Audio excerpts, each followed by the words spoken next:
Hey, what's up everybody? It's Mr. Hargatai here, and today we are not only traveling to a different place, but we're going to be traveling to a different time. So make sure you got that DeLorean ready to go, because today we are heading to ancient Greece.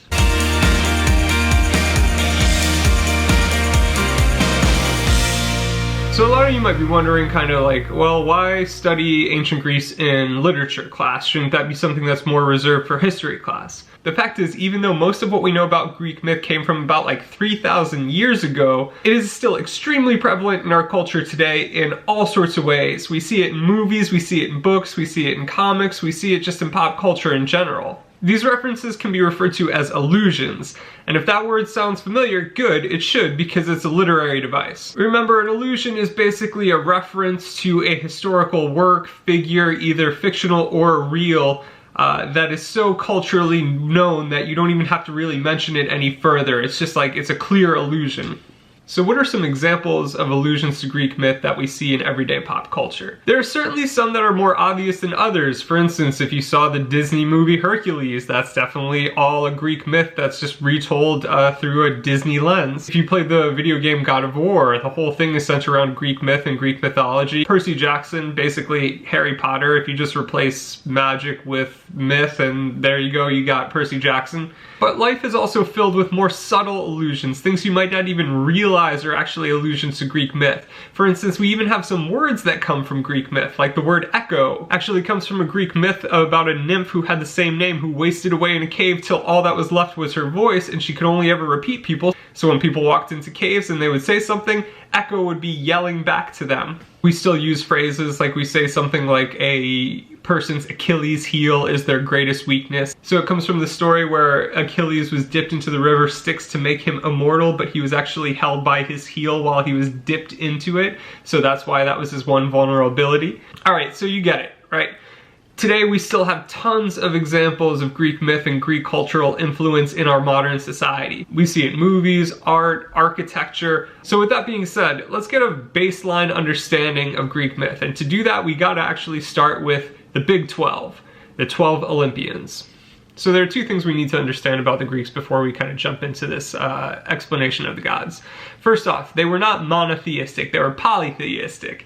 This means that they didn't believe in just one god, they believed in many gods. And another thing to understand is that the gods, as perceived by the Greeks, were actually like these flawed individuals who were guilty of a lot of the same vices that humans were. And in fact, a lot of the time they took these vices to the next level. A lot of the stories of the gods from Greek myth actually read somewhat more like soap operas than you would expect. Filled with drama, jealousy, intrigue, killing, marrying your sister, killing your father. And the more I talk about it, it sounds actually less like a soap opera, and it honestly sounds more like an episode of Game of Thrones. So with that all said, let's look at the 12 Olympians. And I'm gonna rattle these off quick, so make sure you're paying attention. So first we got Zeus. Zeus is like the main god, he's like the head honcho, he's the big eye in the sky. He's the god of thunder, lightning, the sky, his symbol is the eagle. Another really important thing to know about Zeus is he's actually kind of known as being a bit of a playboy. He's always hooking up with mortals, other gods, and producing these kind of illegitimate children who often go off to be like either big heroes, and in some cases they get punished like tremendously for being Zeus's child out of wedlock. Number two, we got Hera. Hera is the queen of the gods. She's the wife and sister, gross, of Zeus. Now, as the god of marriage and also the wife of Zeus, you can imagine that she is not so happy about the fact that her husband sleeps around as much as he does.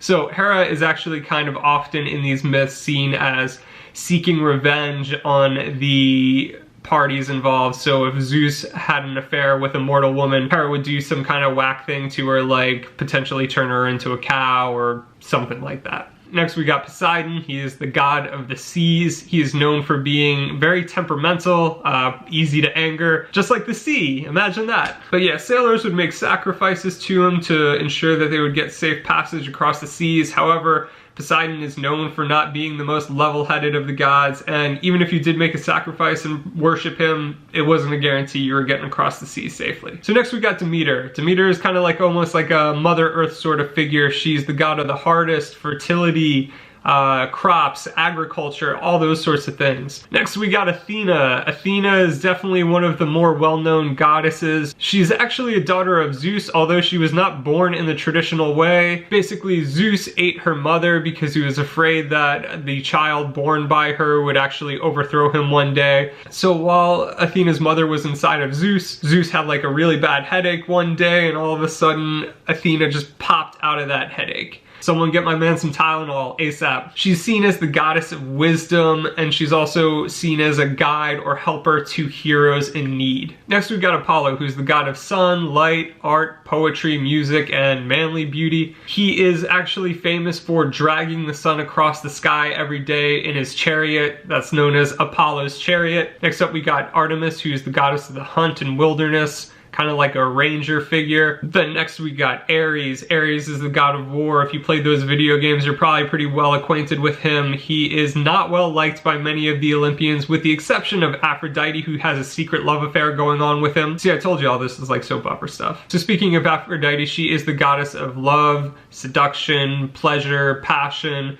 Though she is married to Hephaestus, she is known for having a series of affairs, but I mean, that kind of makes sense because she is, after all, the god of physical pleasure. So that's like what she does. So Hephaestus is the master of the forge. He is in charge of blacksmithing.